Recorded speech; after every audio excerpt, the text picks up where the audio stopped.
Oh boy, do I have a situation to explain to all of you. One of my cows has escaped. What do you think about that, Ginny Barncat? And yeah, you guys are gonna think it's a pretty goofy story as I tell you about it. Release the Kraken!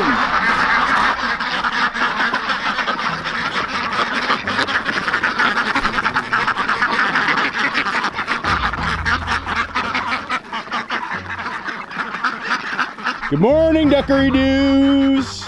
So yesterday afternoon, I came outside to go do a couple of quick things around the barn and start pouring the water for the cattle. When all of a sudden, I noticed some prints in the snow.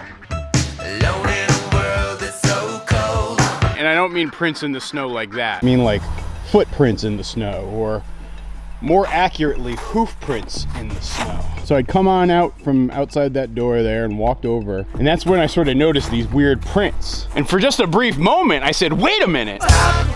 Wait a minute. Does this happen to be moose footprints that I see wandering around my farm? But then as I walked further over towards the cattle area, I realized, oh no, those aren't moose prints. And so I started to follow the prints around. And I noticed that they went up down this way and then looped back around and came back down this way. As I'd come out, Toby Dog was really on high alert, like something had just happened. And I was really starting to think to myself, wow, I'm pretty sure a moose just stopped by the farm. But then I got over to the cattle area and I noticed a problem. Houston, we have a problem. This fence that I have, which is maybe not the sturdiest fence in the world, had been knocked down. And then I did a quick head count of my cattle, and I noticed I only had 4 animals instead of the 5 that I'm supposed to have. Yep, that's right, one of the cattle had escaped. And so I started looking around and following those hoof prints that I found all around on the ground. And so that's when I discovered that Ariel, the little mermaid, the cow, her name is Ariel, the little red mermaid, but she is a cow,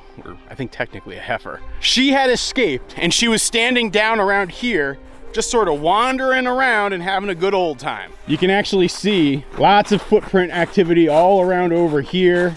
It looks like she might have even sat down for a little bit underneath this Asian pear tree that I've been meaning to prune, and looked like she tried to help me out with the pruning. You can even see her wandering over here towards the border of my neighbor's property. And yeah, she kind of was wandering around a little bit for a little bit of time. Luckily, she hadn't strayed too far, and I found her pretty much down right around where I'm standing right now. But I knew I had to get her back inside the pen so that I wouldn't have problems, because believe me, a cow loose means you can have some serious problems. But luckily, as you guys are well aware of, I've been bucket training these cattle for the last couple of months, and they've gotten very comfortable with me, and I'm pretty much able to call them whenever I want to. And so with the help of my wife, Allison, I got my trusty bucket out and I started tempting Ariel with these little green alfalfa cubes that I use as treats for the cattle. Your job is gonna be to help keep the other cattle from escaping. Just stand right up a little ways and keep them from coming down this way. Make yourself look big if they start to come, okay? And I slowly and calmly called her and walked her down. And Allison did her best to prevent the cattle from coming out the backside and slipping out the gate while I had the gate open. And I slowly coaxed her with me. I just said, hey girl, come on, girl, come on. Come on. Come on, Ariel. Come on. Oh, hey. You're going the wrong way. Come on. Come on, girl. Come on, Ariel. And eventually, we got her back inside. It was a little nerve-wracking for a moment, but I didn't panic and it wasn't the end of the world. And so now, Ariel's back inside. Want some more? Oh yeah, you like those treats. And so the crisis was averted. But now you guys are probably wondering, well, what happened and how did Ariel escape? And how are you going to prevent it from happening again? Well, I've had a couple of problems here with my cattle area fencing. So I'd originally planned to have electricity running kind of through some of these top wires here, like you can see this wire right here. But unfortunately, I haven't been able to get the whole setup to work properly. The ground's too frozen for the grounding to work, and so the electrical pulse isn't strong enough. And I just didn't set up my fence with enough double wires so that I could do like an actual charge and a ground at the same time. And I just said, okay, I'll see if I can just get away with having this physical barrier and see if they respect it. And for the most part, the cattle absolutely have respected it. I haven't had any issues. This was my first issue, but the hay feeder, I think, is actually what created the problem. By the way, do you guys see Ginny Barncat? She loves playing around that hay feeder. Just like that. And I think the cattle kind of like playing with her. It's pretty adorable, actually. Like, watch. There she goes in her little hidey hole. Let's see where she's gonna poke up next. See if she surprises Kurt Cobain. There she goes, back out again. Sorry for the cat distraction. But anyway, so the feeder had actually gotten pressed up against this fence. And I'm pretty sure because the feeder was pressed up against it, it pushed down the fencing. You can actually see a lot of the original fencing got bent down and is like crushed down like that. My guess is that one of the two most dominant bovines, either Kurt Cobain or Audrey 1, our black cow right there, like one of the two of them, they often will push out the other cattle from the feeder and, you know, say, hey, I'm hungry, it's my turn to eat. And typically cattle like Ariel or Annabelle or Anna Green Gables get pushed out of the way. But I bet you if Kurt pushed her the wrong way, she would shoot right out the side, and I could see her easily jumping over the fence or mashing over the fencing wire. Because I mean, this is just, you know, that sort of cheap fence that you can get at the farm supply store. It's not like crazy super strong. It's never meant to be like a permanent cattle fence. I just had lots of rolls of it on hand, and since this is only gonna be a 1-year temporary lot for the cattle, I would figure I'd just sort of see what works. Clearly, this won't be a long-term solution. After I got Ariel back in, I came back out and I put up a new piece of fencing to fix the part that had gotten broken and bent. And so now it's a little bit reinforced. I might go actually to the store in the next day or two and get some cattle panels and like really put them out there just to make it a little even stronger. Not so much for the rest of the fencing area, but just for where the feeder is. And then I'm also gonna be very careful to watch where I put the feeder. Making sure it doesn't slide too close up to the fence. I put it close to the fence because it's easier for me to, you know, drop the hay bales in from the tractor into the cradle. But the cost of that is I might now have the risk of easier escaping of cattle. I think the other thing I might actually try to do is I might start using a second bale of hay. Maybe not buying a second feeder, but just putting another bale out here so that I'm never just feeding them one at a time. That's probably gonna waste more hay, but it also will create less crowding around the feeders, which will probably reduce my risks of escapees, which is something I really need to protect against. The other thought I've been having around this one is that I probably will go in and reapply some electrical wire here so that I can actually get the hot fence running. And what I'll do is I'll put a ground wire and a hot wire pretty close together. And so all it'll take is the cattle from touching it really close. And if they do that a couple of times, I think they will respect this fence a little bit more. Definitely not the thing I wanted to have happen yesterday, but it happened, and I guess I solved for it, at least temporarily. Of course, now I do need to get water to the cattle because I got sidetracked yesterday and didn't refill their water trough. Again, for those who wonder about my little watering system, here's how it works. I will just, every, I don't know, 2, maybe even 3 days, hook the hose up and set it up to go just like this. And then I'll run it for about 20 minutes or so to fill the trough all the way up. And that's all I really have to do. The tank doesn't freeze because I have a little heating element in the bottom of the tank, and that keeps it warm. Oh, Ariel. Come here, girl. Come here. Want some more? Want some more? There you go. I don't quite have these cattle trained to the point where I can pet them, but they're getting so much better, especially when they were when they first arrived. I mean, when they first arrived, they were blowing through fences, they were causing all sorts of problems. Well, how's my Annabelle? How's it going, girl? Want some?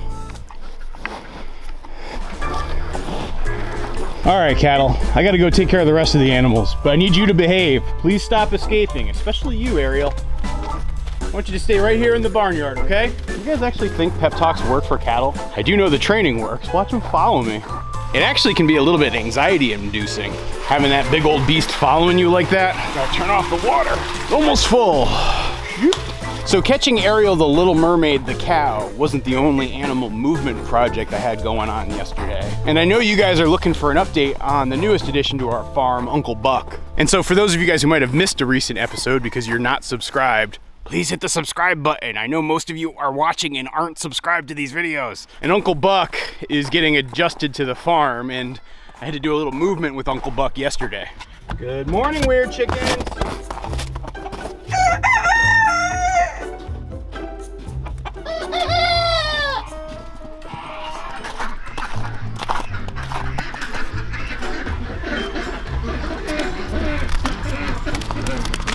So last night, right before I went to bed, I actually snuck outside. Hey, Jenny. And went into the milk room. Jenny, shh, shh, shh, we gotta be quiet. Which is the room that I've been keeping Uncle Buck. And I snuck in to grab him.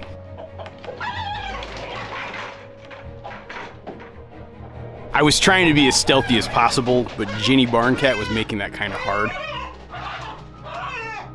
But after I got Uncle Buck subdued, I brought him outside.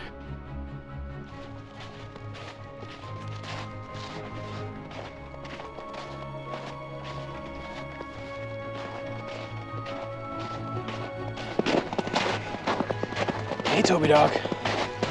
How's it going, buddy? Toby, meet Buck. Buck, this is Toby. And ended up taking him inside the hoop house. Okay, Buck, welcome to your new home.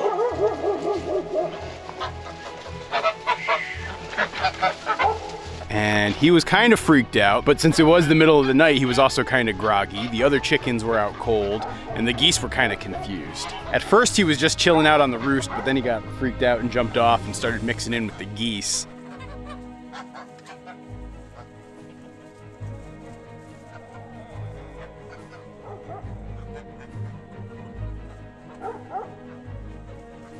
He's never been around geese before, so I hope that didn't cause any problems. Here you go, buddy. Enjoy.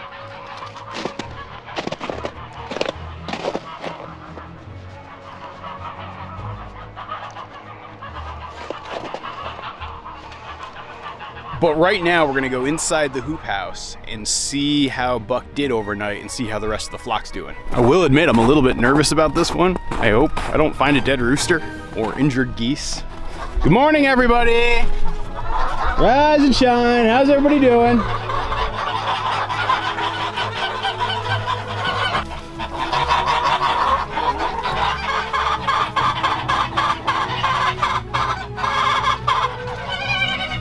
Let's see how good your eyes were. Did you spot Uncle Buck? I saw him and it looks like everything is a-okay. So you can see here's the rest of our chicken flock. They're just doing their thing, hoping for me to give them more food this morning. And here's our geese. They're still doing really, really well. Now I moved Carmen and her two kids, which, seeing if I can spot them. There's one of them, and there's the other one up on top of the thing. So I moved them in, and now we added Uncle Buck, and I see Uncle Buck right down here. See him? Right over there? Yeah, there he is. He seems like he's doing really well. He's mixing in with the rest of the flock pretty well. Doesn't seem like he's having any fights, having any issues. He is now the lone rooster in this flock, so he shouldn't have any problems. And we've got about 24 females here in the mix, so I don't worry about like overbreeding or any issues like that. I'm still gonna get a second rooster actually to kind of round out the flock. How's it going there, Bucky boy? You settling in?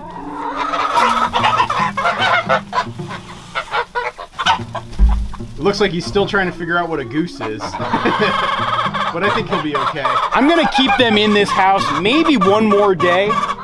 Maybe 2 more days, depending on the weather, because it's looking like we're gonna get another big blizzard. And then I will only lock them up at night, but I'm still trying to train the chickens to this area, and I'm not 100% confident yet. There's nothing worse than having to chase chickens at bedtime. I'm also training them to this new rollaway nesting box I added. When I came in here last night, I noticed some of them were roosting on the back side of this. I gotta figure out a way to prevent that. But it does look like they're using it, and that's a good sign. Put the fake egg back in there. Still training them. It looks like I still have one chicken that decided to lay underneath the roosts. These cheap makeshift roosts seem to be working really well. I'm very happy with the design. How's it going, Carmen? You let me pet you? Oh, you're such a good chicken, Carmen. Oh, hey, look. Looks like somebody just laid a fresh egg, too. This was not there a minute ago. Oh, wow.